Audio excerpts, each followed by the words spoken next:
Quão longe você iria por um sonho?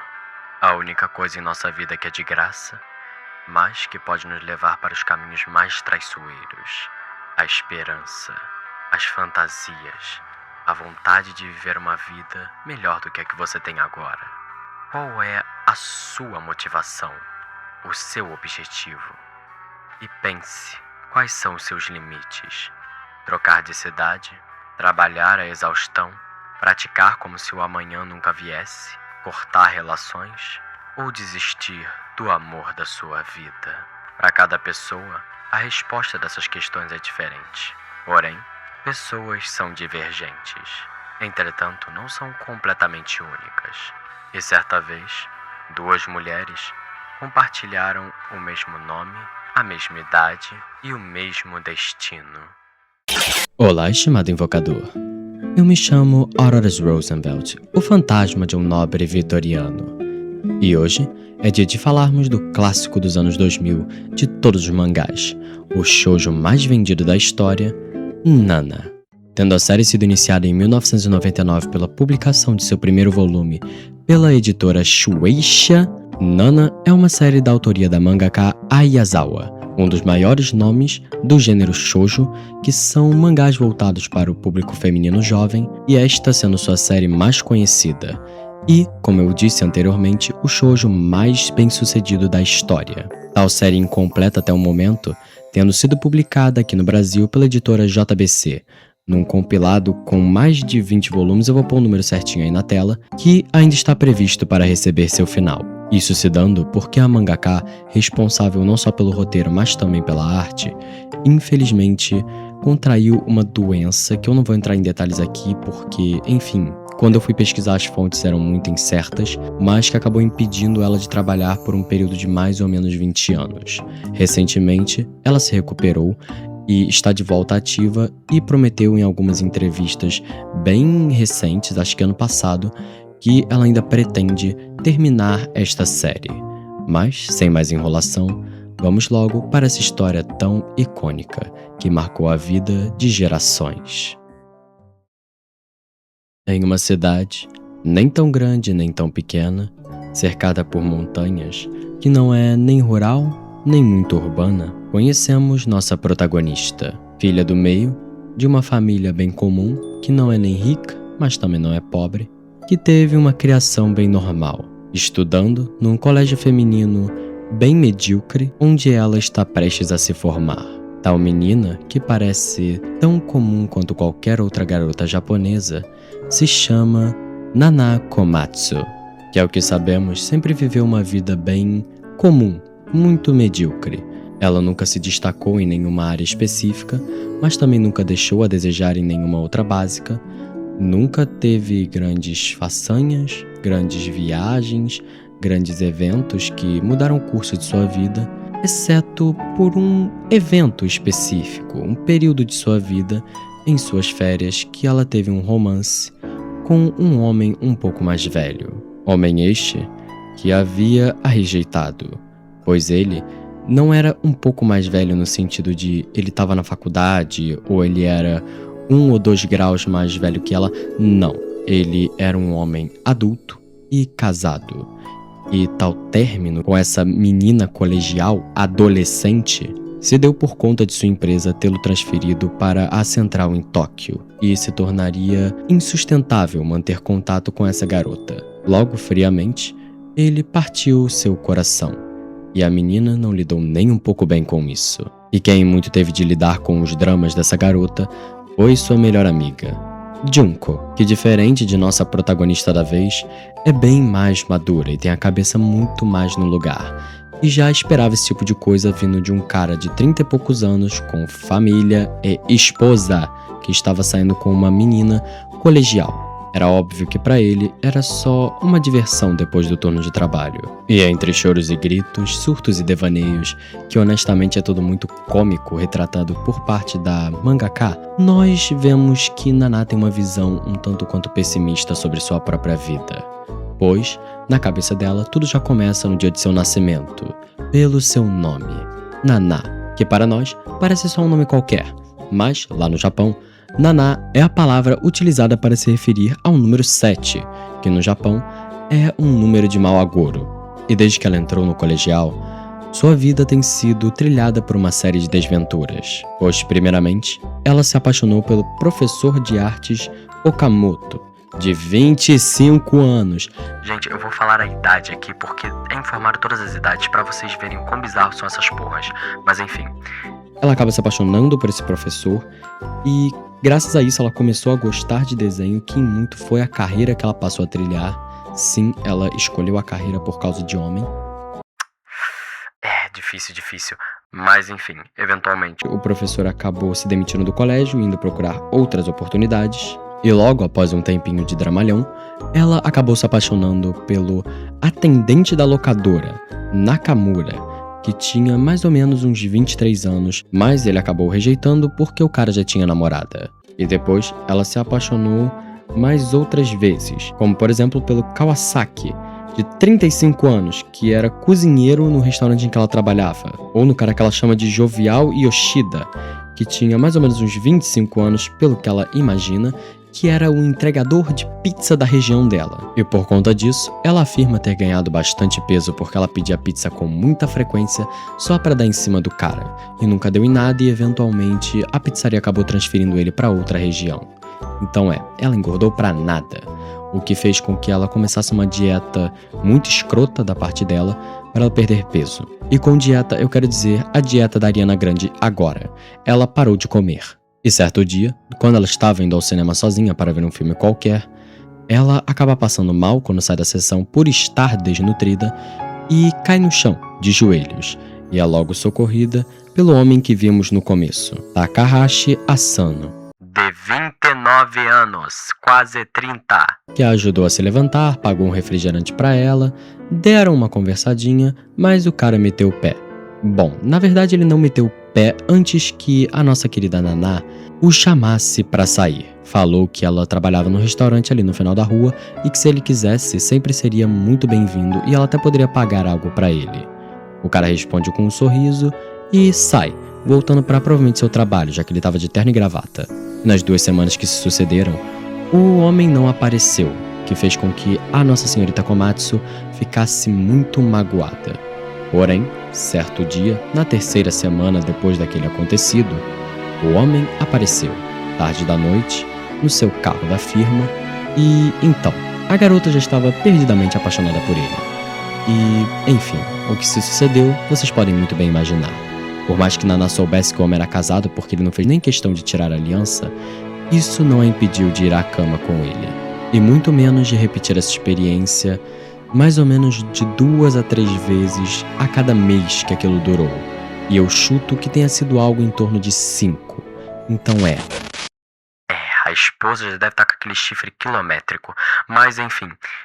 O que aconteceu foi que ela realmente imaginava que seu amor era correspondido, mas como vimos no começo da história, ela levou um toco assim que não era mais conveniente estar com ela. E alguns meses após isso, Nana e Junko se formaram no ensino médio e decidiram cursar uma escola técnica de artes, que é a vocação que ambas têm para a sua vida. E calhou das duas ficarem na mesma turma, e na manhã do seu primeiro dia de aula, elas estavam caminhando para sua sala, com Junko questionando Nossa Senhorita Komatsu se ela estava lá de fato para estudar, ou se ela estava lá para caçar macho para variar. Coisa que nossa protagonista leva como uma ofensa pessoal.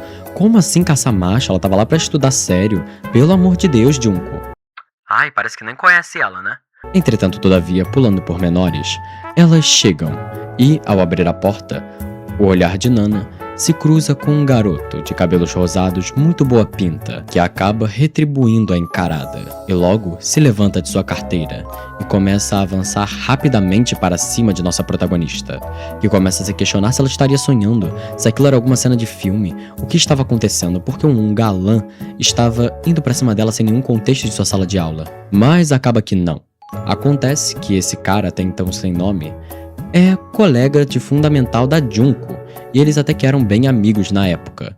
E por coincidência, calhou deles estarem cursando a mesma vocação, na mesma escola técnica e na mesma turma. Muita doideira. E durante a conversa, descobrimos que o nome do cara é Shoji. E pulando as apresentações, eles logo vão se sentar na mesma carteira, junto com um quarto elemento, Kyosuke, um amigo de Shoji. Mas enfim, mais tarde naquele dia, no apartamento conjunto da dupla, Nana questiona sua melhor amiga se Shoji era seu peguete, seu step, seu ficante, mas ela fala que não, e que sua amiga tinha uma visão muito limitada do mundo, porque ela nunca nem tinha tido um amigo homem, coisa que a mesma admite, porque ela só vê homens como machos.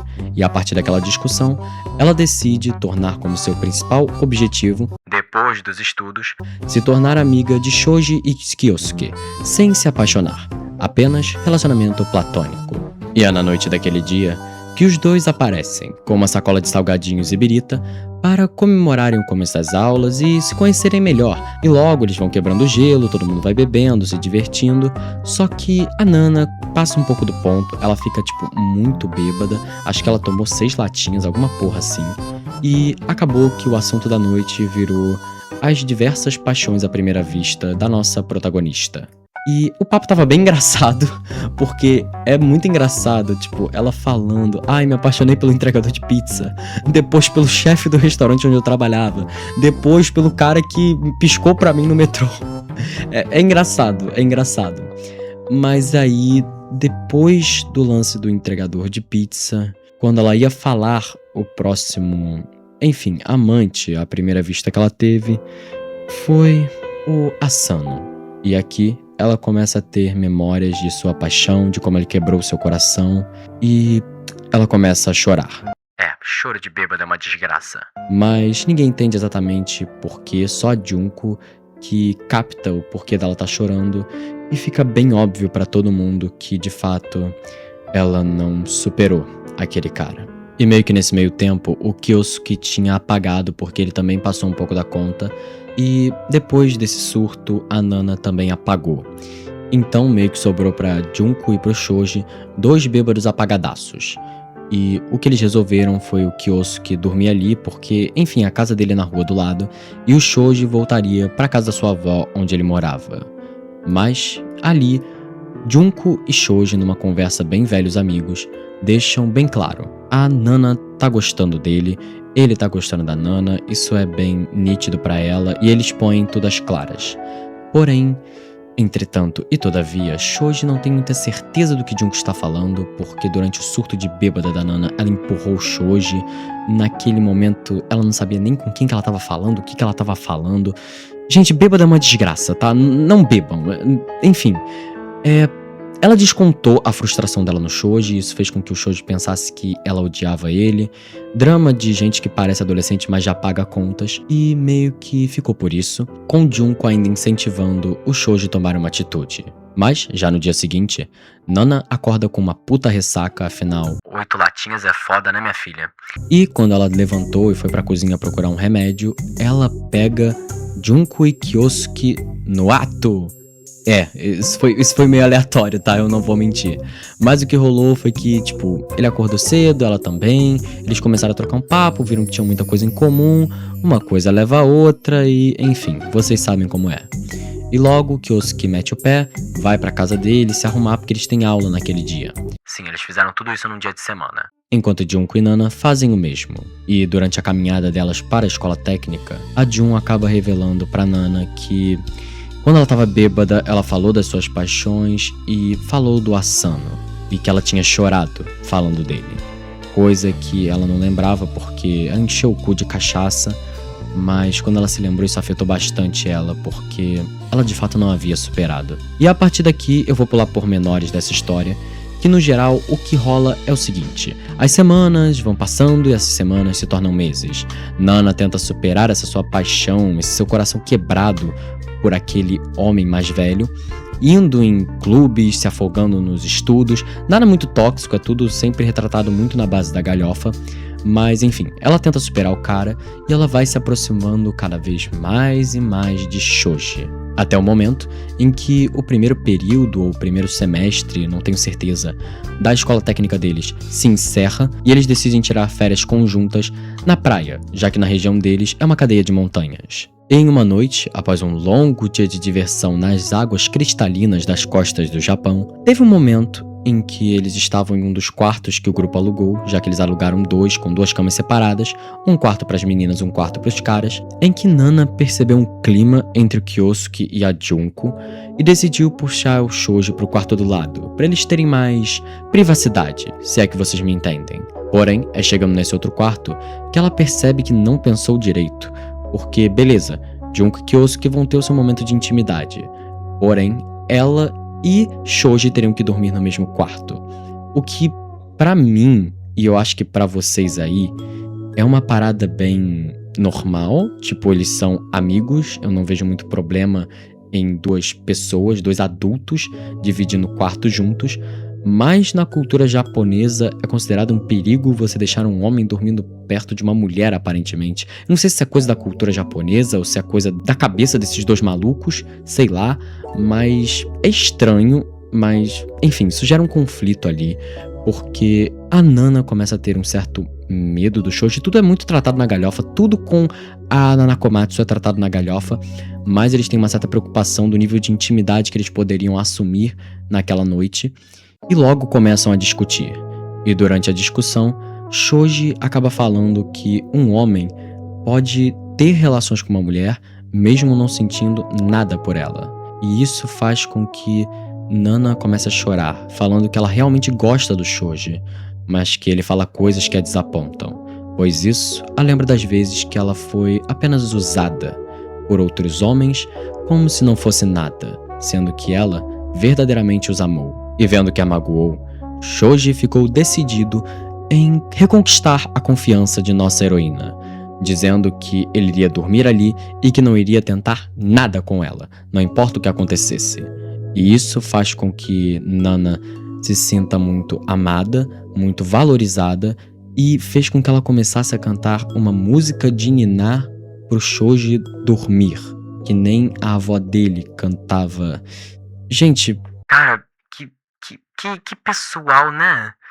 Nossa senhora, eu não vou nem comentar muito dessa cena. porque o Shoji já fez isso com a Junko no dia seguinte, onde o grupinho estava na praia. E ela ri dessa situação inteira, porque ela é sensata e vê que isso é uma situação ridícula, mas enfim, ela acaba soltando que vai ficar mais relaxada quando ela for embora, porque ela percebe que o Shoji realmente pode cuidar da Nana. Afinal, Junko vai tentar faculdade em Tóquio. E Shoji pergunta se ela já havia contado para Kyosuke. E ela diz que sim, porque os dois estão indo cursar faculdade em Tóquio. E iriam abandonar a cidade onde nasceram. E ao questionar se Nana sabia, ela diz que não. Mas nossa garota de ouro acaba ficando sabendo algumas horas depois, quando eles voltaram ao apartamento e Junko soltou a bomba no meio do grupinho.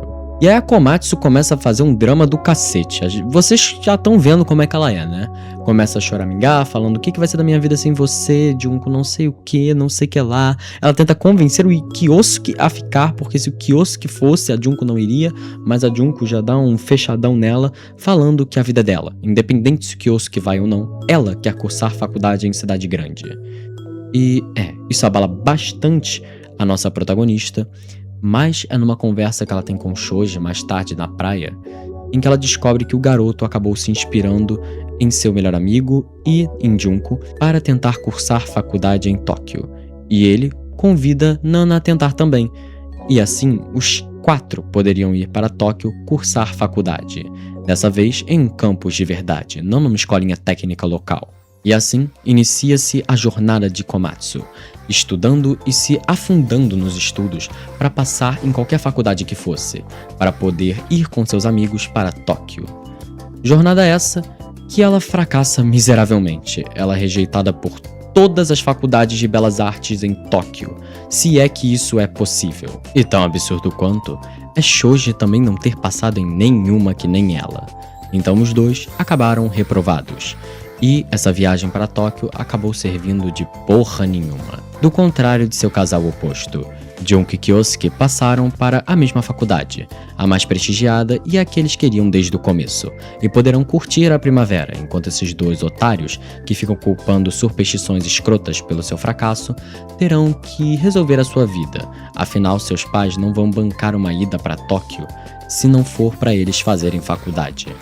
Então, a situação tá preta, mas eles decidem discutir isso no hotel, porque já deu de ficar nesse bar numa noite nevada. Ou pelo menos, era isso que Jungkook e Kyosuke pensavam, pois Shoji e Nana queriam ir para outro bar, já que estavam na cidade grande.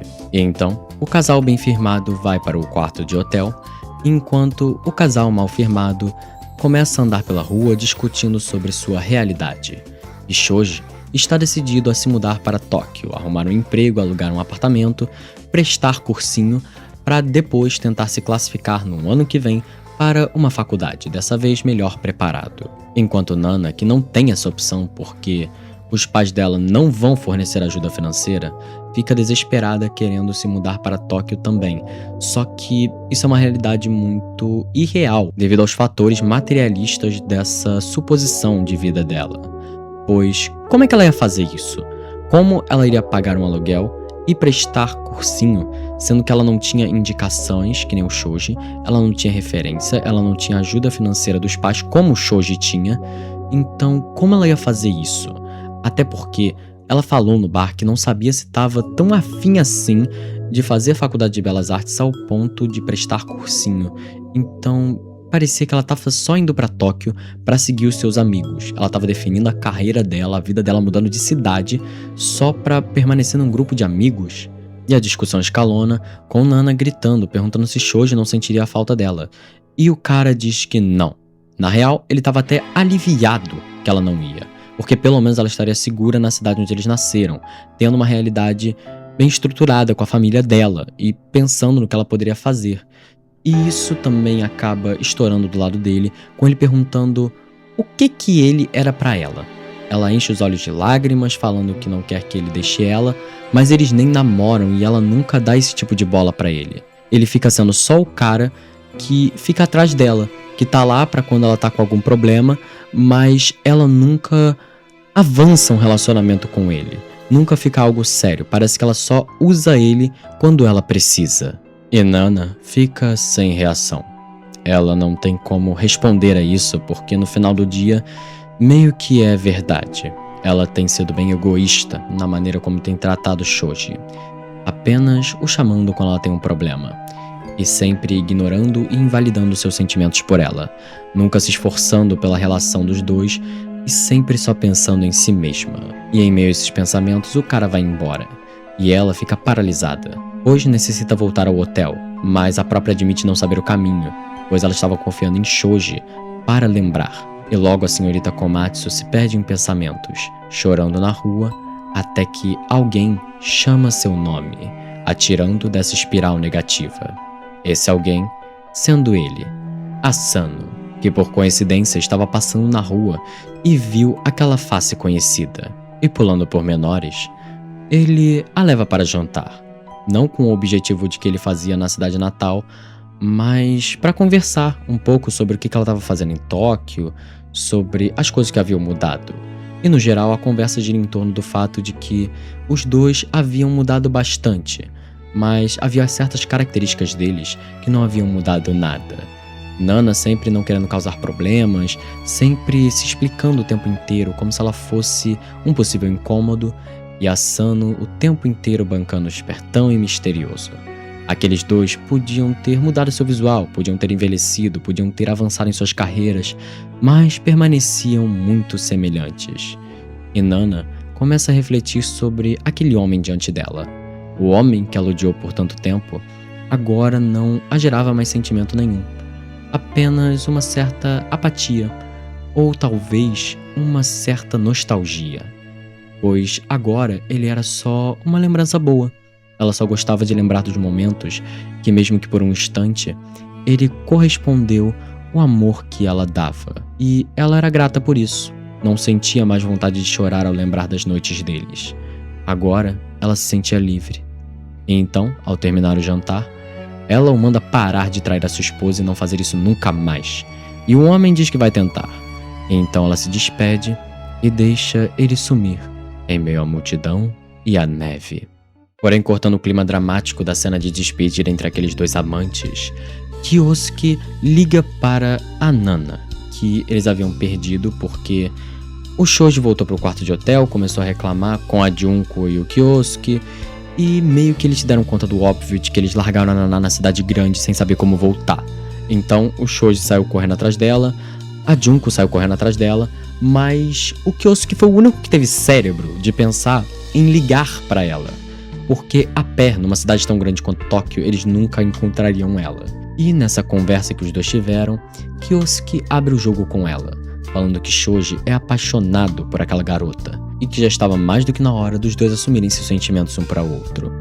E, quase como numa cena de novela, quando Nana desligou e começou a pensar em como ela se sentia protegida pelo Shoji, que mesmo que suas feridas tivessem abertas por conta da paixão que ela teve pelo Asano, que foi quebrada e destruída na sua frente, e ela tivesse medo de alguém tocar essas feridas, e o Shoji sempre foi como um abraço quente para ela, o cara aparece em meio à multidão correndo para ela.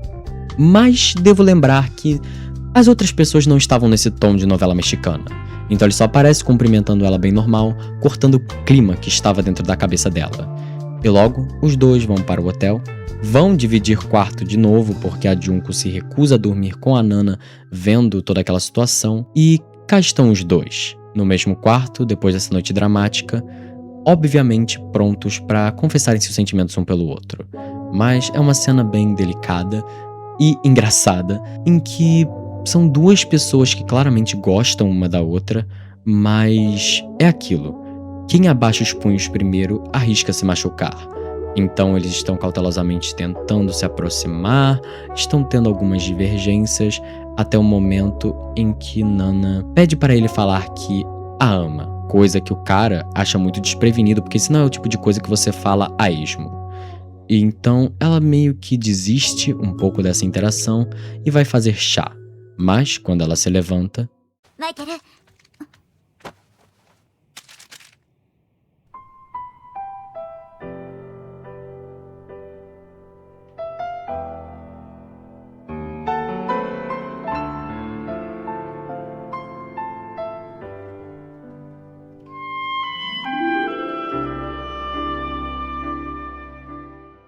ele a abraça. E então ela compreende. Ele pode não ter falado em voz alta que a amava, mas suas ações eram muito mais significativas do que meras palavras. E os dois dormem juntos. E aqui, nesta cama, neste quarto de hotel, nasceu seu relacionamento, que agora se dá nos seguintes termos. Nana está em sua cidade natal novamente, Shoji morando em Tóquio, assim como Junko e Kyosuke. Nana está trabalhando agora, juntando dinheiro para se mudar para a capital, onde seu namorado está estudando e trabalhando para se manter, para ele passar numa faculdade e Nana tentar também no ano que se segue. Porém, no momento, os dois estão tendo que namorar à distância e estão nesse processo, coletando recursos, estudando, se aprimorando para desafiar os obstáculos da vida. É durante uma tempestade de neve, numa cidade à beira-mar, que vemos pela primeira vez a banda Black Stones em ação.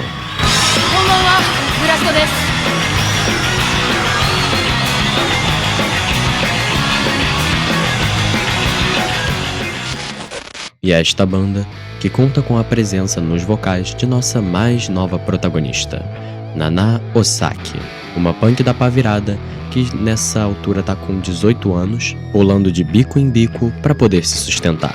Afinal, ela chegou naquela cidade aos seus 4 anos, quando foi abandonada por sua mãe na casa de sua avó. Ela não faz a menor ideia de quem é seu pai, e sua avó recentemente morreu, por um motivo que elaborarei mais tarde. Pois agora, a banda está saindo do palco, já que eles eram o último show da noite, sendo recebido pelo seu fã-clube, composto por várias groupies. E para você que não sabe, a definição mais próxima que eu poderia dar a vocês de groupie seria um conjunto de fãs que acompanham a banda onde quer que seja. É tipo aquele brother que nunca perde um jogo do Fluminense, que o cara é ricaço, ele fica indo pra lá e pra cá, no Brasil inteiro, no mundo inteiro, indo atrás do Fluminense. Então, ele é como se fosse um grupo do Fluminense. E é muito interessante que a maioria deles são mulheres, na real eu acho que são todas mulheres, e todas se vestem que nem a Naná. É muito interessante. Entretanto, uma delas se destaca, pois é a única que não é idêntica a Naná no quesito cabelo, roupas e o escambau, que é a Misato, uma menina loira que parece ser um pouco mais jovem do que a nossa protagonista, que apresenteia com produtos da marca Vivienne Westwood, que, pra você que não sabe, é uma marca icônica do movimento punk, que eu amo de coração. Tem alguma joia dela? Não. Por quê? Porque é uma marca europeia. Mais especificamente inglesa, que surgiu mais ou menos junto com a ascensão do movimento punk lá na Inglaterra, que é o seu berço de origem. E a senhorita Osaki, feliz com esses produtos, Eu também ficaria, tô morrendo de inveja. agradece Misato com um beijo na boca. E sapatagem. E agradece muito, pois não foi só qualquer produto da Vivienne Westwood, foi uma roupa da Vivienne Westwood, que é caro pra caralho.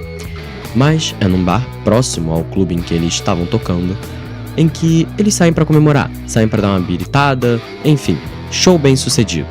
E aqui acho bom eu apresentar melhor os personagens que compõem essa banda. Na guitarra temos Nobuo Terashima, ou só Nobu, que faz as composições da banda e conheceu Nana no ensino médio, onde os dois foram colegas de classe. Já na bateria, temos Yasushi Takagi, um skinhead sempre com seu clássico óculos escuros, fumante que tem o sonho de ser advogado. E antes que vocês interpretem mal, gente, ele não é um skinhead como nós conhecemos aqui no mundo mais ocidental. Lá pelos países do leste asiático, vamos usar aqui o Japão como exemplo, os skinheads não passam de uma estética, que inclusive é muito associada ao punk. Lá, skinhead é como se fosse uma classificação, uma subclassificação de um subgrupo de punk. Não é que nem aqui no Brasil, por exemplo, que nos anos 80, 90, os punks e os skinheads saíram na porrada o tempo inteiro, porque os skinheads adotaram uma ideologia supremacista branca que agredia minorias como pessoas negras, pessoas LGBT e todo esse tipo de coisa. E os punks acreditavam na anarquia e muito na igualdade. Então esses dois grupos eram muito divergentes. Enquanto no Japão e em outras partes do mundo, inclusive até na própria origem da estética, movimento skinhead lá nos anos 60 na Inglaterra, eles nunca se associaram com essa ideologia supremacista. Nunca teve essa história. Então, esse personagem, ele não é nem um pouco supremacista, eu vou até falando que ele é um dos personagens mais da hora da obra. E é claro, seu apelido é Yasu, porque Yasushi Takagi não é um nome com muita, presença. E já no baixo, temos ele, Ren Honjo, um punk da pá virada que tem como sua grande característica utilizar o mesmo colar que Sid Vicious usava, esse de cadeado, e também por sua língua afiada, além de sua habilidade com instrumentos de corda. Sua especialidade é a guitarra, porém, nessa banda ele toca baixo e toca muito bem, tendo um estilo inconfundível e sendo um dos que mais se destaca em meio à banda, talvez perdendo só pra vocalista, Nana Osaki, que também é uma punk da pá virada, e é a famosa rebeldade, mas para explicar isso ainda falta. Então, seguindo, todos estão se divertindo, bebendo, conversando, se zoando, é bem um encontro de uma banda muito unida. Mas, ao final da noite, Nobu acabou passando da conta, até porque ele é bem fraco em relação a álcool, então Yasu fica responsável de levá-lo para casa. Mas, antes de ir, ele adverte a Ren, para conversar sobre a Naná sobre aquilo. E quando Nobu estiver consciente, ele o dará a notícia. Naná o questiona sobre o que é, mas os dois desviam, falando que na verdade Yasu adotava o visual skinhead porque certo dia acordou com uma careca no formato de uma moeda. Ai, caralho, piadinha com calvo a essa altura do campeonato é foda. Mas enfim. Ren e Nana acabam voltando juntos de metrô, e aqui descobrimos que eles moram juntos, porque esses dois são um casal. E em uma conversa se dada num banho que os dois estavam tomando juntos, eles se lembram do dia em que se conheceram. Nana tinha ido pela primeira vez num show em uma banda que Ren estava na época. Isso na companhia de Nobu, que insistiu para ela ir. Ren comenta que nunca poderia esquecê-la, pois de todo mundo dentro daquele clube apertado, ela era a única que não tava na vibe. Muito pelo contrário, ela tava na primeira fila, só encarando ele com uma cara de cu. E no final do show, ela e Nobu foram para o camarim ver o Ren, e ela novamente manteve essa atitude bem cara de cu, com ela simplesmente falando: "Oi, meu nome é Naná." E ponto, ela não interagiu mais com o cara. Só que nossa punk da pá virada acaba respondendo que isso se deve ao fato dela ter passado por tempos difíceis naquela época. E Ren atribui isso ao fato dela ter sido expulsa da escola por supostamente se prostituir. Coisa que nossa protagonista diz que é calúnia. E que inclusive ela perdeu a virgindade com o Ren. E de um jeito ou de outro, a senhorita Osaki já estava pensando em largar a escola para começar a trabalhar. Mas Ren a questiona, porque ela já trabalhava no restaurante de sua avó. Só que a senhora tomava todo o dinheiro dela, ela não recebia exatamente um salário. O salário dela era ter teto e comida quente, ouvir as ironias de sua avó todos os dias e ser totalmente controlada pela senhora, que fazia o máximo para ela não parecer muito feminina ou muito provocante, para ela não acabar como a sua mãe. Porém, foi após ser expulsa da escola que a avó entrou num estado de depressão. Eu não sei explicar porque aqui o mangá não elabora muito, mas a velha morreu de amargura ou de tristeza após ver que sua neta foi acusada de prostituição. E Naná nem tentou se defender, mesmo que fosse calúnia, ela não tinha forças para isso e também não tinha muito interesse no que os outros pensavam dela. E a velha tomou aquilo como verdade. E, bom, o que aconteceu foi que ela morreu, deixou uma herança da qual Naná começou a viver por um certo tempo, mas nossa protagonista não foi inconsequente. Ela também começou a trabalhar e acumulou bastante dinheiro. E coincidentemente, foi quando a avó dela morreu que ela foi ver aquele show de Ren. E ela havia comprado um presente para si mesma. Aquele vestido tão icônico, vermelho, uma cor que sua avó nunca a deixava usar, pois ela dizia que provocava os homens. E foi num ato de libertação que ela pegou o pouco dinheiro que ainda lhe sobrava para o comprar, ir naquele show naquela fatídica noite. E aqui, nos pensamentos da senhorita Osaki, enquanto ela e o Ren estão, no ato, vemos que aquela cara de cu que ela estava no show, na verdade era para disfarçar um sentimento que nem ela mesma sabe o nome. Palavras como doçura ou amor à primeira vista não o descrevem. A verdade é que era algo mais parecido com inveja, temperada por ciúme e misturada com uma certa impaciência. E é claro, um desejo que a devorava por dentro. E isso, minha gente, não era só um desejo físico, ela não só achou o cara gato, mas ela apreciava aquele signo de liberdade, aquele homem tocando num palco, fazendo o que ela nunca soube que gostaria de fazer: música. Porém, é no pós-ato que os dois conversam sobre filhos, sobre família, uns papos bem de gente namorando, em que Ren solta a bomba, que ele recebeu uma oportunidade de tocar numa banda que estava prestes a estrear, e ele teria de ir para Tóquio para isso, abandonando Naná e toda a banda. Então, que a mulher vivesse a vida do jeito que ela quisesse. Já no dia seguinte, vemos o nosso loirinho punk recebendo a notícia e, assim como Naná, ficando chocado. Mas é nesse diálogo que ele tem com o careca que descobrimos que Ren foi chamado para participar de uma banda chamada Trap Nest, que teve sua origem dada naquela mesma cidade. Então, colegas de banda. Inclusive Nobu menciona que já viu eles em alguns shows na época que eles eram desconhecidos, mas agora, aparentemente, o guitarrista meteu o pé, por algum motivo qualquer, sei lá. E Ren foi chamado para substituí-lo, lá em Tóquio, pois essa banda já tem até gravadora, eles estão prestes a estrear. E mesmo diante do sucesso do amigo, Nobu não consegue se conformar, pois ele não consegue deixar de sentir o sentimento de traição, como se Ren os tivesse trocado. Afinal, o Blast já tinha 1 ano e meio de formação, e eles estavam começando a ter uma repercussão, as coisas estavam começando a ir bem pra eles como banda. E agora, o baixista estava metendo o pé pra ir pra uma banda que já estava prestes a fazer sucesso. Porém, Yasuo, que não demonstra nenhum tipo de ressentimento, fala que é o certo a se fazer. Afinal, não é para todos essa chance que o Ren está tendo.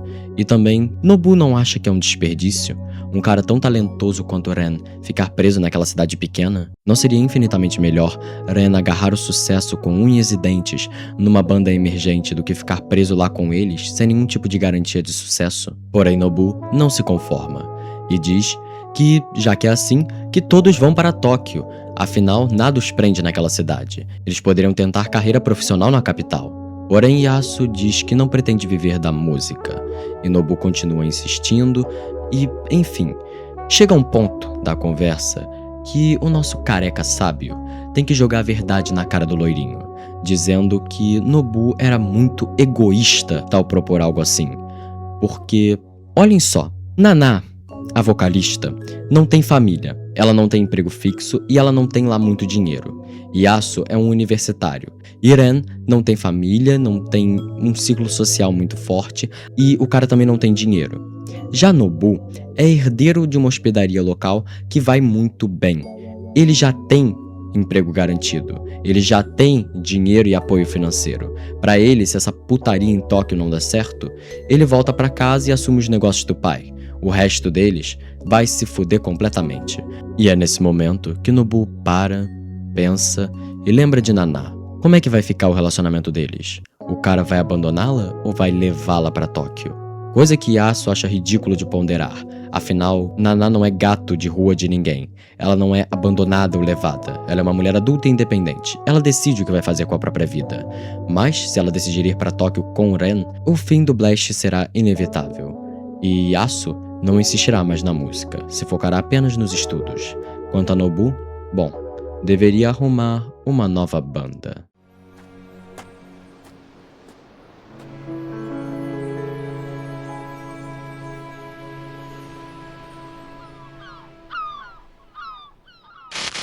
E aqui temos um flashback de quando o Blackstone se formou. Ren e Yasu tinham acabado de largar uma banda e estavam prestes a montar a sua própria. Chamaram Nobu para ser o guitarrista, já que ele era um prodígio em ascensão, mas eles precisavam de um vocalista. Bom, na opinião de Ren, uma vocalista, porque ali estava parecendo o Clube do Bolinha, já tinha cueca demais. E é em meio à ponderação das opções que alguém interrompe a discussão, esta sendo a mãe de Nobu, dizendo que a senhorita Osaki estava lá para falar com ele. E ela entra, devolvendo um disco que Nobu havia emprestado para ela, sem antes, é claro, trocar olhares hipnotizantes com Ren. E tentando evitar aquele sentimento que eu havia descrito anteriormente da primeira vez que ela ouviu, a mulher vai embora o mais rápido que pode. Porém, Ren chega a Nobu e pergunta se ela sabe cantar. E o loirinho diz que ela é até que boa. E Ren corre atrás dela numa cena até que bem romântica, pedindo para ela ser a vocalista de sua banda.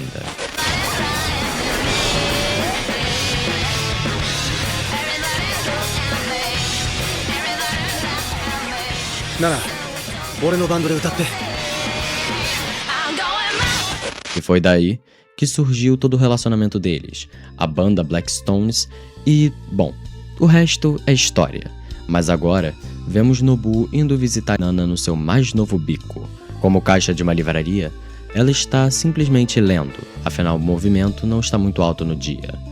E Nobu corta pormenores e já vai direto ao ponto, pedindo para ela ir para Tóquio junto dele, para eles tentarem montar uma nova banda lá e testarem sua capacidade, ver até onde podem ir e tentar alcançar as estrelas, pois ele não quer ser o guitarrista de nenhum outro vocalista. Naná pode não ser uma cantora excepcional, mas tem um quê e uma personalidade única em cima dos palcos.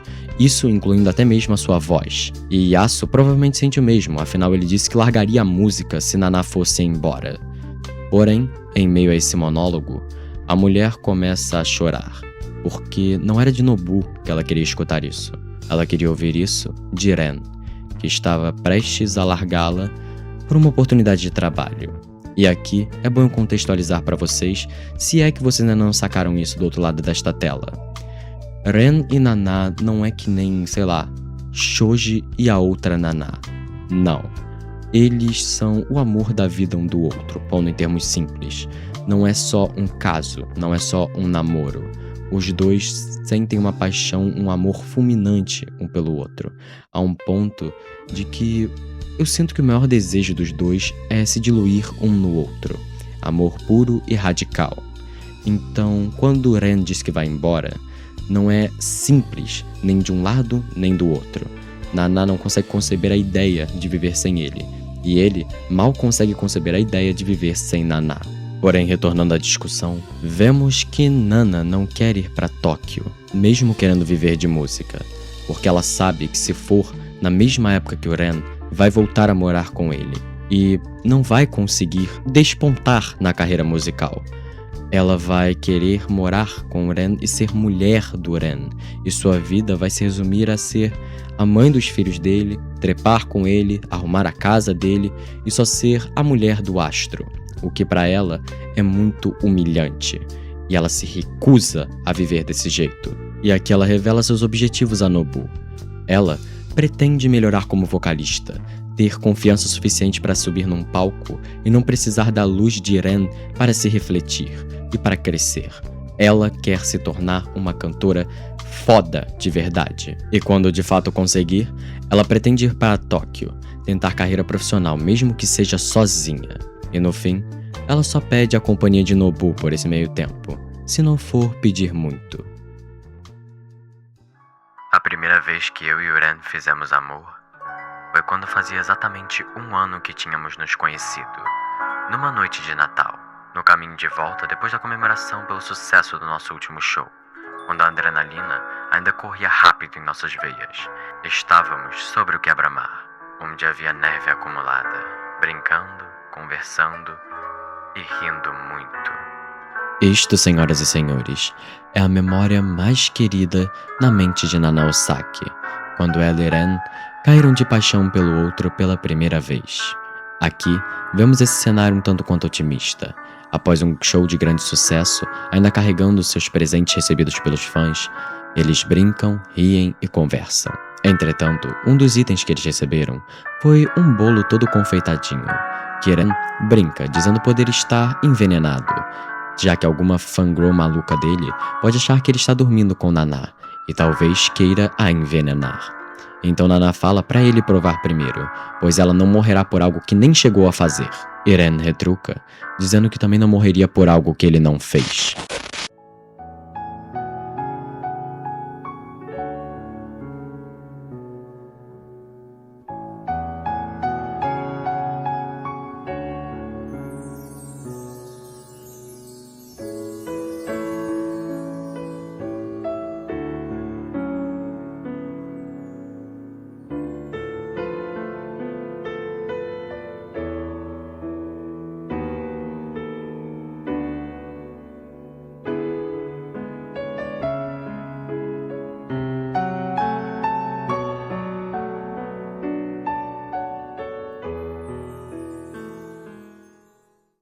E desde aquele momento, Naná passou a desejar Ren como nunca tinha desejado nada em sua vida. E, pouco tempo depois, os dois já estavam morando juntos, partilhando uma vida. A Ren a apresentou o canto, a ensinou a tocar guitarra e a deu esperança para viver.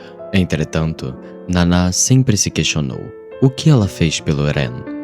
Ele mudou sua vida, mas ela sentia que nunca tinha feito nada de realmente importante para ele. Então, será que seria justo ela ir para Tóquio com ele? Ser mãe dos filhos dele? Cuidar da casa dele? Isso não seria o ideal, mas já seria muita felicidade. E ela teria um lar, uma família. Porém, cortamos esse flashback para o dia em que Ren e Naná entraram no trem para Tóquio, se despedindo de Yasu e Nobu, que mesmo deprimidos, entendem e não tentam os impedir. Porém, estimado invocador, eu disse que os dois entrariam no trem, não que iriam para Tóquio.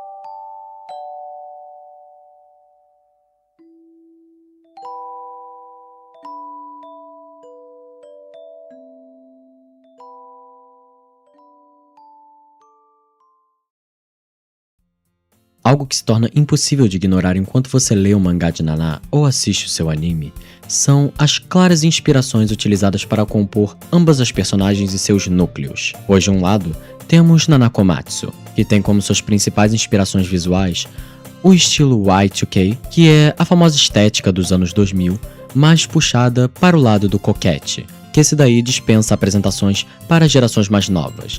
Esse estilo cuti-cuti kawaii, fofinho, de coisas rosas, muitos babados, pompons, acessórios delicados, estampas florais, esse tipo de coisa que vocês conhecem bem. E é claro, isso também se reflete em todo o seu núcleo. Afinal, os personagens ao seu redor e o próprio estilo de composição deles é muito puxado para esse lado. Essa vida universitária dos anos 2000 com um filtro kawaii, um filtro fofinho. E isso me leva a falar também das inspirações para compor os personagens não só visualmente, mas também em sua totalidade enquanto personagens em si, que é obviamente advindo da maior proficiência de Ayazawa, escrever sobre jovens universitários, ou em fase colegial avançada. Essas histórias de romances adolescentes ou jovens adultos, que tá todo mundo na faculdade, aprendendo a viver e a ser adulto. Já por outro lado, vemos o núcleo de Nana Osaki, que em muito é inspirado no cenário punk juvenil japonês, e que eu iria até além, eu diria que é inspirado no cenário punk juvenil de todo o mundo nos anos 2000, pois aqui vemos que Nana Osaki é claramente uma inspiração semidireta à figura mitológica de Nancy Spungen, e o seu interesse amoroso principal, Ren Honjo, é uma inspiração direta no astro Sid Vicious, a um ponto de que na composição das páginas em que ele aparece, Ai usa como base pôsteres de turnês dos Sex Pistols para compor, ou seja, ela literalmente desenhou por cima do Sid o Ren. E todo o núcleo de Nana gira em torno desses jovens adultos, também em fase universitária, mas não do jeito que é tradicional de se ver nas obras dela. Não são colegiais fofinhos, com vidas relativamente simples e padronizadas. Aqui, vemos pessoas que estão fora do sistema, os marginalizados, rejeitados pela sociedade. As pessoas julgam eles pela maneira como se vestem, mas a sua atitude é tão emblemática que oblitera tal julgamento. O que serve como um ótimo contraponto ao núcleo da Komatsu, porque se a gente for parar para analisar, todos os personagens parecem antíteses um dos outros. Tipo, põe do lado Ren e Shoji, Nana Komatsu, Nana Osaki, Kyosuke e Yasu, Nobu e Junko. Todos desempenham funções muito parecidas, mas de maneira oposta. Parece que trocaram as estéticas entre coquette e punk, luz e trevas. E mesmo assim, ambas conseguem dialogar muito bem entre si. Ambos os núcleos são muito carismáticos, se destacando principalmente as suas protagonistas, que mesmo sendo tão opostas, são muito relacionáveis, com Nana Komatsu sendo a clássica mulher de fases, enquanto Nana Osaki sendo a clássica rebeldade, que devo dizer que nós víamos em todo lugar nos anos 2000. Nana foi uma das obras precursoras desse movimento de mulheres independentes e excêntricas. Como exemplos tínhamos Ramona Flowers, nos quadrinhos ocidentais, tínhamos Clemen, de Brilho Eterno de uma Mente Sem Lembranças, nos filmes, várias estrelas ao redor do mundo no mundo da música, e, enfim, tinham vários exemplos dessas mulheres independentes tomando o mainstream no começo dos anos 2000. E Nana, a série em si, acabou se tornando uma grande investigação do que é ser mulher, pois pegando duas moças que parecem completamente opostas, a Ayazawa consegue explorar muito o papel da mulher nessa sociedade patriarcal, num mundo que não parece que foi feito para elas. E, cara, independente do seu gênero, independente da sua vivência, é muito difícil você não se relacionar com os personagens durante a obra, por serem todos tão realistas, por tratarem de tantos sentimentos e problemas muito humanos. Mas, enfim, falando mais sobre esse primeiro volume que eu analisei aqui, saibam que ele não era primeiramente planejado para ser uma série. A Ayazawa tinha essa intenção de continuar essa saga, mas ela não sabia se o projeto iria tão bem, e na época ela não era uma mangaka de muito renome, então ela não sabia se a revista em que ela trabalhava e em que a história foi publicada iria permitir com que ela continuasse. Então, esse primeiro volume de Nana, com essas duas, foi mais feito como uma forma dela criar uma história que poderia se seguir enquanto série, mas também que poderia servir só como uma história única, um volume único, que se sustentasse em si. Coisa que não foi o que aconteceu, porque depois que essa série lançou, muitos, mas eu digo muitos leitores encheram o correio da revista pedindo continuações de Nana, porque essa série fez muito sucesso desde o primeiro volume. Sério, muito sucesso. Então, Ayazawa decidiu continuar com a ida de ambas para Tóquio. Pois é numa noite onde está havendo uma tempestade de neve que Nana Komatsu recebe pelo seu telefone a notícia de que seu namorado Shoji havia passado na faculdade e que finalmente ela poderia se mudar para a capital junto com ele e seus amigos. E animada, a jovem arruma suas malas o mais rápido possível, sai da casa de seus pais e compra uma passagem só de ida de trem para a cidade de Tóquio. E é chegando na embarcação que ela percebe que está tudo muito cheio. E passando entre os assentos dos passageiros procurando um para si própria, alguém chama a sua atenção. Uma mulher, jovem, com uma jaqueta de couro, um anel da Vivienne Westwood desgastado, sentada ao lado de uma guitarra, com maquiagem pesada, fumando um cigarro e ouvindo uma música. Ela fica estarrecida por aquela visão daquela mulher tão bela. Até o momento em que... bom...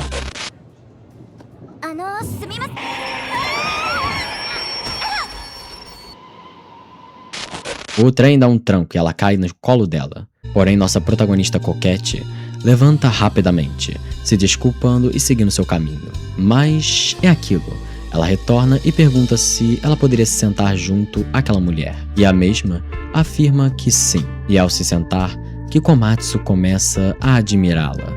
Que mulher linda e cativante, muito estilosa e cheia de atitude. E a partir daqui se inicia uma conversa que, vamos ser sinceros, vai durar muito tempo, porque devido à nevasca, já foi anunciado que o trem demorará 5 horas para chegar à cidade de Tóquio. Então, elas ficaram trocando papo por muito tempo.